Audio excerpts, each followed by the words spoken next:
দেখো আমি বসে বসে ভাবছি কি করব, কোনো কাজ নেই ঘরে, কিন্তু হঠাৎ করে মনে হলো আমার ছেলে তো বড় হয়ে গেছে এখন।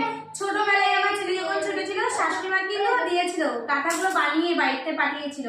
তো ভাবলাম এই কাঁথাগুলো কি করবো, এখন তো বড় হয়ে গেছে, তাই জন্য নিজের 4টে কাঁথা একসাথে সেলাই করে একটা বড় কাঁথা বানিয়ে ফেলছি, যেন আমার ছেলে যেন বড় হলেও পরতে পারে, মানে গায়ে দিতে পারে।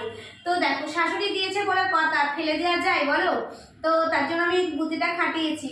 এই দেখো ফেসবুকে পড়ে থাকলে তো হবে না, ফেসবুকেও কাজও করতে হবে, তার সাথে তো ঘরের কাজও করতে হবে।